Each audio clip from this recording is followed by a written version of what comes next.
चूंकि कोई भी पीछे नहीं हट रहा है, तो चलिए शुरू करते हैं। वरिष्ठ फैमिली के मुखिया ने एक क्षण के लिए सभी की ओर देखा और किसी को भी जाते न देखकर उसने राहत की सांस ली और अपने सामने बैठे बुजुर्ग की ओर देखने लगा। बूढ़ी कुलमाता ने हाथ हिलाकर कहा, पूर्वजों की पूजा करो, 10,000 लोमड़ी कुआं चालू करो।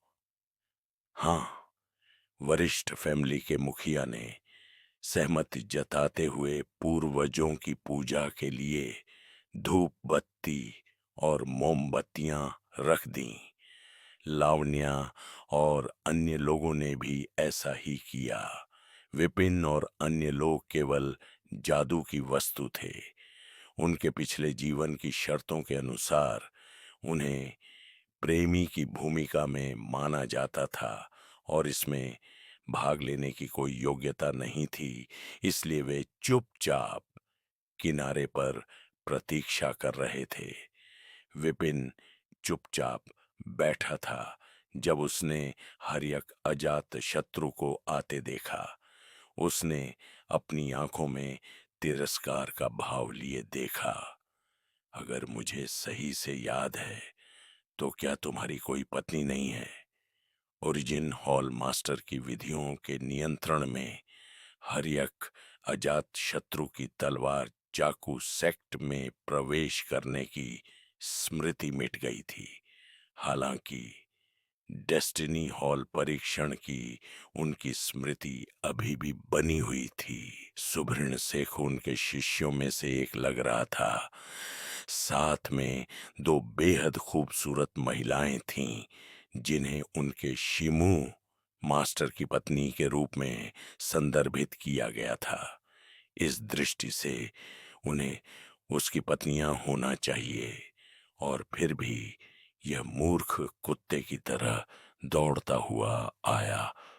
कितना बेशर्म। हाँ, मुझे मालूम है।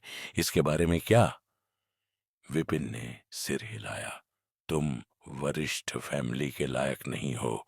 थोड़ी देर बाद बस हार मान लो और चले जाओ। मैं तुम्हें आगे बढ़ने की परेशानी से बचा लूंगा, वरना मुझे असभ्य होने का दोष मत दो। हर्यक अजात शत्रु ने अपने हाथ पीठ के पीछे कर लिए और उदासीन भाव से देखने लगा। अशिष्ट। विपिन ने अपना सिर हिलाया। जैसे ही वह कुछ कहने वाला था, उसे सामने से ढोल की आवाज सुनाई दी। उसने ऊपर देखा और पाया कि पूर्वजों की पूजा अपने अंतिम चरण में पहुंच चुकी थी। आगे की ओर रखी पूर्वजों की पट्टिकाएं अचानक एक साथ हिलने लगीं। एक पल में दिव्य ऊर्जा की अनगिनत किस्में शून्य से खींची गईं और पट्टियों के चारों ओर घूमती हुई भटकती और बहती रहीं। यह पूर्वजों का आशीर्वाद था, जो केवल पूर्वजों की पूजा के माध्यम से ही प्राप्त किया जा सकता था।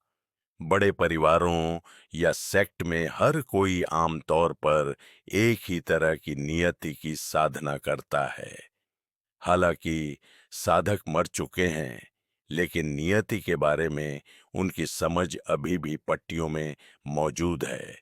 पूर्वजों की पूजा के माध्यम से यह शक्ति वंशजों को पोषण देने के लिए जारी की जाती है। वंशजों की प्रतिभा जितनी अधिक होगी, वे उतनी अधिक दिव्य ऊर्जा अवशोषित कर सकते हैं।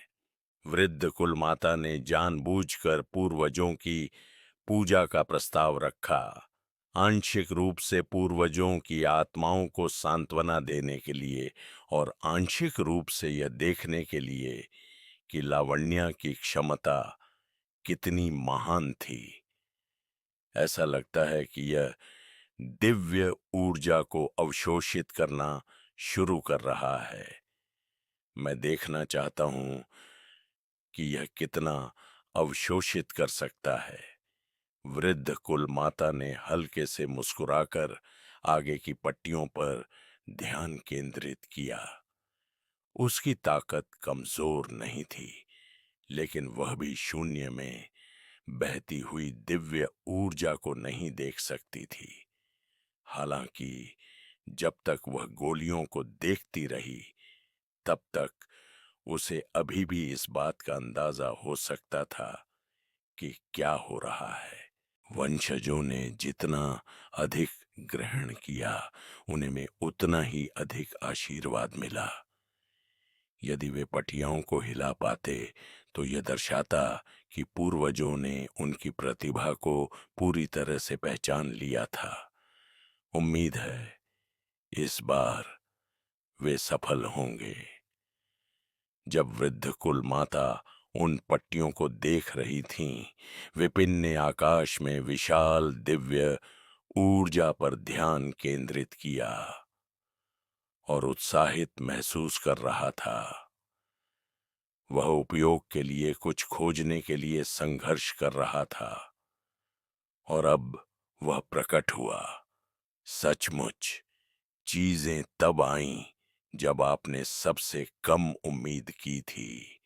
हर्यक अजात शत्रु को अनदेखा करते हुए, जो अपने आप में इतना मगन था, विपिन की आत्मा जाग उठी और उसने तुरंत आसपास की दिव्य ऊर्जा को खाना शुरू कर दिया।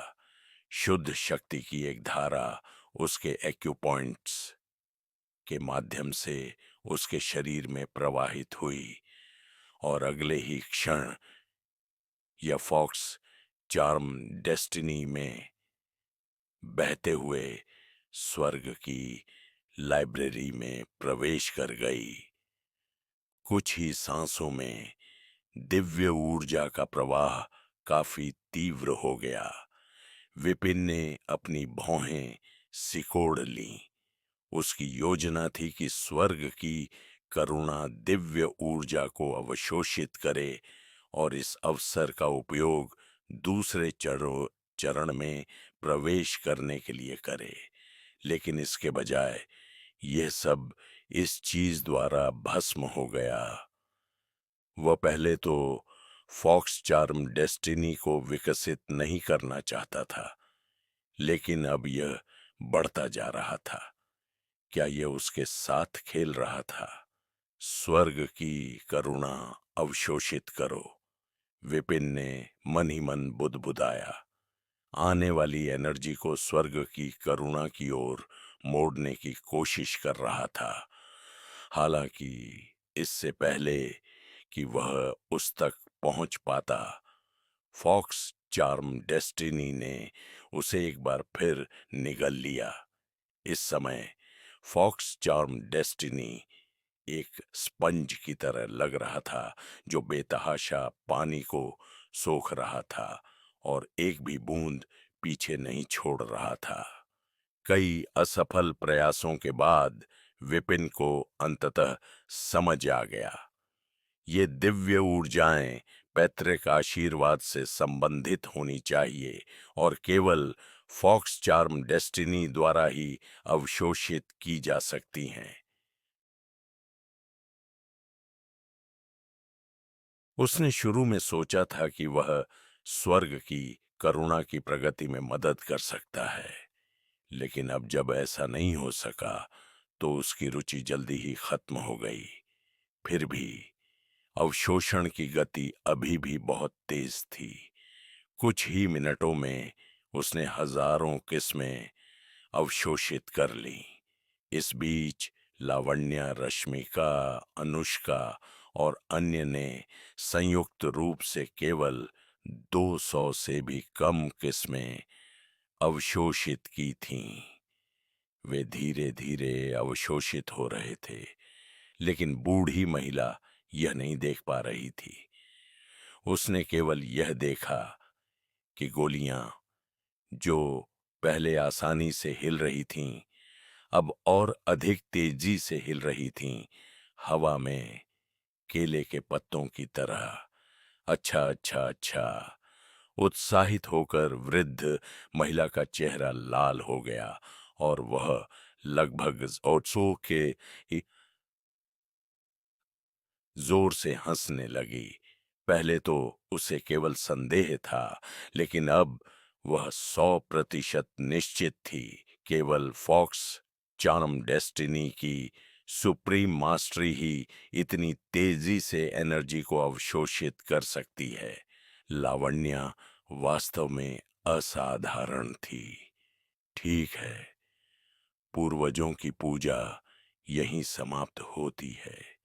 ये देखकर कि गोलियां बहुत तेजी से हिल रही थीं और यदि ऐसा ही चलता रहा तो वे फट सकती थीं, वृद्ध महिला ने अपना हाथ हिलाया।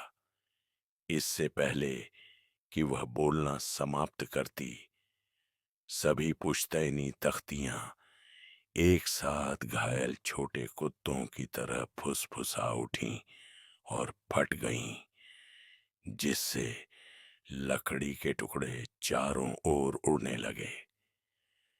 बूढ़ी महिला अविश्वास में आंखें झपकाने लगी। यहां तक कि पैतृक पटियाएं भी इस अवशोषण का सामना नहीं कर सकीं। क्या सुप्रीम मास्टरी वास्तव में इतनी भयावह थी? कुलमाता, वरिष्ठ फैमिली का मुखिया भी दंग रह गया। उसने ऐसी स्थिति के बारे में कभी सुना भी नहीं था। यह ठीक है, कारण स्पष्ट न करते हुए बूढ़ी महिला ने अपना हाथ हिलाया और जल्दी से लावण्या की ओर देखा। उसने देखा कि परपोती भी उतनी ही हैरान थी। उसे पता ही नहीं था कि क्या हुआ था। उसका भेष बहुत अच्छा है। वृद्ध महिला ने संतोष से सिर हिलाया। वह वाकई एक महान बच्ची थी, स्पष्ट रूप से शक्तिशाली, फिर भी बहुत विनम्र, बाकी सभी से बहुत बेहतर। यह विपिन को उम्मीद नहीं थी कि डेस्टिनी एनर्जी को अवशोषित करने से पूर्वजों की गोलियां फट जाएंगी। दोषी महसूस करते हुए उसने चारों ओर देखा कि कहीं किसी ने यह न देख लिया हो कि वह वही है। तभी उसने राहत की सांस ली। उसने चुपके से स्वर्ग की लाइब्रेरी पर नजर डाली। वरिष्ठ फैमिली की पैतृक गोलियों को नष्ट करने से फॉक्स चार्म डेस्टिनी भी लगभग दोगुनी हो गई।